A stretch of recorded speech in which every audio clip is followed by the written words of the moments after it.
Hello everyone. आज है 28 फरवरी और आज इस वीडियो में हम बात करने जा रहे हैं आईडीबीआई बैंक के बारे में। देखिए, आईडीबीआई बैंक तब सबसे ज्यादा चर्चा में आया था जब एलआईसी के द्वारा एक बड़ी हिस्सेदारी यहाँ पर खरीदी गई थी और तब ये शेयर में काफी ज्यादा उछाल भी हमें देखने को मिला था। उसके बाद हमें गिरावट भी देखने को यहाँ पर मिली। फिर बीच में खबर आई कि सरकार अपनी हिस्सेदारी को यहाँ पर बेचने वाली है। एक बड़ी तेजी आई। फिर ओवर द टाइम जब तक डील नहीं हो पाई, जब तक सरकार ने अपनी हिस्सेदारी को बेचा नहीं, शेयर एक सुस्त हालत में पड़ा रहा, गिरावट की तरफ गया। अभी बजट में फिर से इस चीज की अनाउंसमेंट हुई, डिस्कस हुआ इसके बारे में। और फिर से अगर हम देखें तो एक शेयर में कहीं ना कहीं फिर से तेजी का रुख अपनाया भी है। वीडियो में हम डिस्कस करेंगे कि आईडीबीआई बैंक के शेयर में खरीदारी करने का लेवल कौन से सबसे बढ़िया होगा और शॉर्ट टर्म में और लॉन्ग टर्म में कितने टारगेट्स आपको यहाँ पर देखने को मिल सकते हैं। उन सारी चीजों के बारे में इस वीडियो में हम डिस्कस करेंगे, लेकिन उससे पहले अगर आपने अभी तक चैनल को सब्सक्राइब नहीं किया है तो प्लीज अभी इसे सब्सक्राइब कर लीजिए, क्योंकि आगे भी बहुत सारे वीडियोस हैं जो आपको काफी ज्यादा हेल्प करेंगे। उसके साथ साथ अगर आपने अभी तक मेरी टेलीग्राम चैनल को सब्सक्राइब नहीं किया तो उसको भी सब्सक्राइब करना मत भूलिएगा, लिंक आपको डिस्क्रिप्शन में मिल जाएगा। तो बात करते हैं आईडीबीआई बैंक की। 31 रुपए का शेयर है। 2.5% की गिरावट हमें उस दिन देखने को मिली थी जब सेंसेक्स 2000 पॉइंट टूटा था। फ्राइडे को सेंसेक्स में भयंकर गिरावट थी, 2000 पॉइंट तक शेयर टूट गया, मतलब सेंसेक्स टूट गया था। लेकिन उस दौरान भी आईडीबीआई बैंक के शेयर में 2.5% का हमें ग्रोथ देखने को मिला है। पिछले एक महीने में अगर हम देखें तो एक महीने में 17% का ग्रोथ है। देखिए, धीरे धीरे करके शेयर ऊपर जा रहा है। अब देखिए, 26 रुपए के ऊपर था, तेजी आई, 31 पर गया, बाद में फिर से थोड़ी थोड़ी गिरावट आकर ये 28 रुपए तक पहुंचा। बाद में फिर से एक बड़ी शार्प तेजी आई, 32 रुपए तक शेयर पहुंच गया। फिर से हल्की सी प्रॉफिट बुकिंग आई, 30 रुपए से भी नीचे शेयर टूटा। अब दोबारा तेजी का रुख इसने अपनाया है। एक साल में अगर हम देखें तो पिछले एक साल में 5.5% की गिरावट है। आप देखिए, 17 रुपए का शेयर बहुत ही कम वक्त में 53 रुपीज तक पहुंचने का रीजन सिंपल था उस वक्त कि सरकार जो है वो अपनी हिस्सेदारी को यहाँ पर बेचने वाले थे और आईडीबीआई बैंक एक फुल्ली तौर पर हम कह सकते हैं कि प्राइवेट बैंक के तौर पर काम करने वाली थी। और इसीलिए एक बहुत बड़ी रैली आई थी यहाँ पर। लेकिन उसके बाद सरकार ने अपनी हिस्सेदारी को बेचा नहीं, तो शेयर में थोड़ी थोड़ी सही लेकिन गिरावट आती चली गई। फिर तेजी आई, फिर अभी गिरावट आई है और अभी यहाँ से ऊपर उठने की कोशिश जारी है इस कंपनी की। यहाँ पर 10 साल की अगर हम बात करने जाए तो पिछले 10 साल में आईडीबीआई बैंक के शेयर में बहुत भयंकर गिरावट है। 75% तक ये शेयर टूट चुका है। 150 रुपए के लेवल से टूटकर नीचे ही आया है। जब भी तेजी आई उससे ज्यादा बड़ी हमें हमें यहाँ पर गिरावट देखने को मिली। लेकिन इस बार की जो सिचुएशन है वो बहुत ही अलग है। सरकार एक्टिवली कोशिश कर रही है अपनी हिस्सेदारी को बेचने को लेकर। कई सारी कंपनीज में सरकार ने अपनी कुछ हिस्सेदारी को बेचा भी है, जिसमें हम हिंदुस्तान एरोनॉटिक्स की बात करें, आईआरसीटीसी की बात करें, सेल की बात करें, और भी कई सारी कंपनीज है जिनमें सरकार ने हिस्सेदारी को बेचा है। लेकिन आईडीबीआई बैंक को सरकार फुल्ली तौर पर प्राइवेटाइजेशन करने की कोशिश करने वाली है आने वाले दिनों में।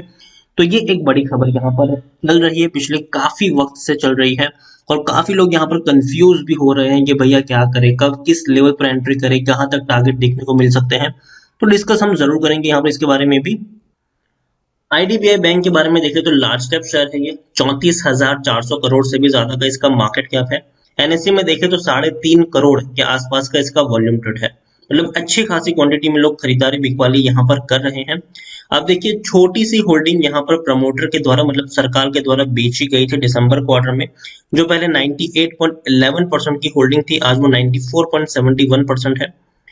एफआईएस ने खरीदारी की है और म्यूचुअल फंड ने भी हल्की सी खरीदारी की है, जो पहले बिल्कुल भी नहीं थे, दोनों यहाँ पर। अब एफआईएस के पास 0.34% की होल्डिंग है और म्यूचुअल फंड के पास 0.06% की होल्डिंग देखने को मिल रही है। इंश्योरेंस कंपनी के पास 0.12% की होल्डिंग देखने को मिली है। यहाँ पर जैसे कि मैंने कहा कि प्रमोटर अब यहाँ पर एलआईसी है, तो life insurance corporation of India सबसे बड़े प्रमोटर है। 49.24% की एक बहुत बड़ी होल्डिंग इन्हीं के पास है और एक भी शेयर गिरवी नहीं है। 6 म्यूचुअल फंड स्कीम्स और 10 एफआईएस का पैसा लगा है। इंडिविजुअल इन्वेस्टर होल्डिंग 1.71% के आसपास है और डिविडेंड इन्होंने 2015 से पे नहीं किया है। आईडीबीआई बैंक टेक्निकल रेटिंग देखे तो शानदार है, तेजी के संकेत है, यहाँ से और ऊपर तक शेयर जरूर जा सकता है। According to Money Control user, हर कोई यहाँ पर सिर्फ और सिर्फ खरीदारी करने की सलाह दे रहा है। कोई भी आपको आईडीबीआई बैंक में बेचने की बात नहीं करेगा, हर कोई खरीदारी करने की ही सलाह देंगे। रीजन सिंपल है कि कंपनी बैंक जो है वो बहुत ही जल्दी प्राइवेटाइजेशन होने वाली है और जितनी भी सरकारी बैंक अगर वो प्राइवेटाइजेशन होती है तो कहीं ना कहीं एक बड़ी तेजी आपको उस शेयर में देखने को मिल सकती है।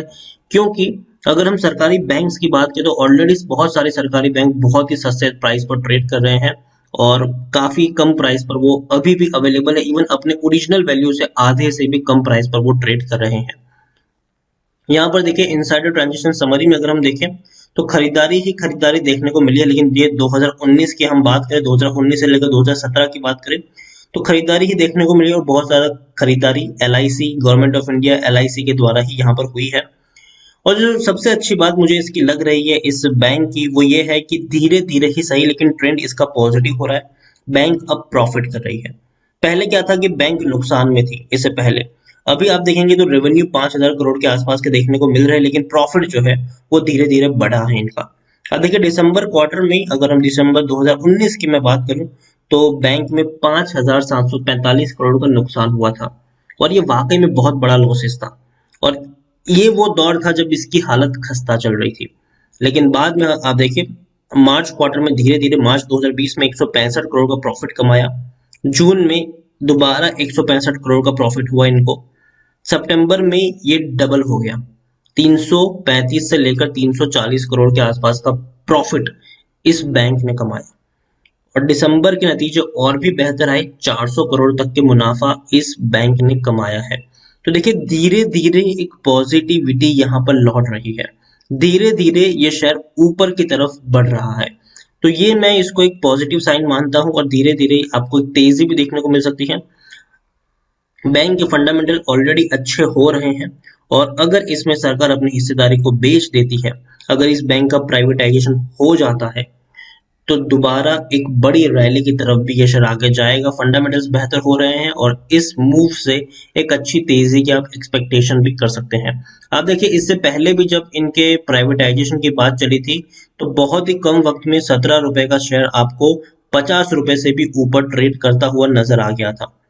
इस बार भी अगर अनाउंसमेंट की देर है, देखिए पूरा का पूरा ये जो खेल है आईडीबीआई बैंक में ये सरकार के ऊपर है।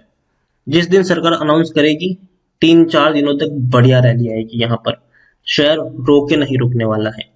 लेकिन अगर सरकार अनाउंस जब तक नहीं करेगी तब तक थोड़ा बहुत प्रेशर इस शेयर के ऊपर क्रिएट होगा, लेकिन फिर भी आज नहीं तो कल सरकार अनाउंस जरूर करने वाली है इस बैंक के प्राइवेटाइजेशन को लेकर। और एलआईसी के हाथ में इसका पूरा का पूरा कारोबार जाने वाला है, इसमें भी कोई शक नहीं है। और एलआईसी का भी आईपीओ बहुत जल्दी आने वाला है, ठीक है। तो देखिए एलआईसी के हाथ में ये कंपनी, ये बैंक रहेगा, एलआईसी का आईपीओ भी आएगा, एलआईसी ट्रेंड में रहने वाला है आने वाले दिनों में। तो याद रखिए इसका फायदा कहीं ना कहीं इस बैंक को थोड़ा बहुत तो जरूर होने वाला है। तो इसीलिए आईडीबीआई बैंक अगर आपके पास है उसका शेयर तो बेचने की गलती मत करना, रखे रहो अपने पास। बहुत जल्दी एक अच्छी खासी रैली आपको यहाँ पर देखने को मिल सकती है, तो आप खरीदारी करके यहाँ पर चल सकते हो। खरीदारी भी करनी है तो कर सकते हो। शॉर्ट टर्म में 35 रुपए तक के शेयर जाएगा और लॉन्ग टर्म में 50-55 रुपए तक के दोबारा से आपको टारगेट देखने को मिल सकते हैं। लॉन्ग टर्म में मतलब जब सरकार अनाउंस करेगी तब की मैं यहाँ पर बात करूँ, सरकार कभी भी अनाउंस कर सकती है। अब ये सरकार के ऊपर डिपेंड करता है, पूरा का पूरा खेल सरकार ही यहाँ पर खेलने वाली है। हम और आप यहाँ पर कुछ भी नहीं कर सकते, हम बस इंतजार कर सकते हैं कि कब सरकार अनाउंस करेगी और कब शेयर में तेजी देखने को मिलेगी। तो इसीलिए वक्त कितना लगेगा ये कहना मुश्किल है, लेकिन हाँ एक अच्छी तेजी की आप फ्यूचर में उम्मीद यहाँ पर कर सकते हैं। बैंक्स के फंडामेंटल धीरे धीरे पॉजिटिव हो रहे हैं, उसमें कोई शक नहीं है। अच्छी खासी होल्डिंग प्रमोटर के पास भी है, एक भी शेयर गिरवी नहीं है। पिछले 4 क्वार्टर में अच्छा परफॉर्मेंस दिखाया है इस बैंक ने और अगर प्राइवेटाइजेशन हो जाता है तो सोने पे सुहागा हो जाएगा यहाँ पर। तो इसीलिए खरीदारी की है, बने रहो। फ्रेश बाइंग करना चाहो कर सकते हो, डरने की जरूरत नहीं है। लेकिन हाँ टुकड़ों में खरीदारी करोगे तो ज्यादा बेटर होगा यहाँ पर, ताकि अगर थोड़ी सी गिरावट आती भी है, सरकार अपना फैसला डिले करती भी है और तब गिरावट आती है तो आप थोड़ी और क्वांटिटी भी यहाँ पर ऐड कर पाओ। मतलब अगर आपको यहाँ पर 1000 शेयर खरीदने हैं तो पहले 250 शेयर खरीदो, फिर वेट करो गिरावट है और क्वांटिटी ऐड करो, वेट करो गिरावट है और क्वांटिटी ऐड करो, तो ही बेहतर होगा यहाँ पर। और देखते हैं क्या होता है आईडीबीआई बैंक में। जैसे कि मैंने कहा मुझे लगता है कि 35 रुपए तक जाएगा शॉर्ट टर्म में और लॉन्ग टर्म में सरकार की अनाउंसमेंट जब होती है तब 50-55 रुपए तक के भी टारगेट्स आपको बहुत ही आसानी से देखने को मिल जाएंगे। तो वीडियो को यहीं पे एंड करूंगा। पसंद आया हो तो प्लीज लाइक करें, शेयर करें। चैनल पर अगर आप पहली बार आए हैं तो प्लीज सब्सक्राइब करें, और आईडीबीआई बैंक के बारे में आप क्या सोचते हैं वो भी आप मुझे कमेंट में लिखकर बता सकते हैं। Thank you.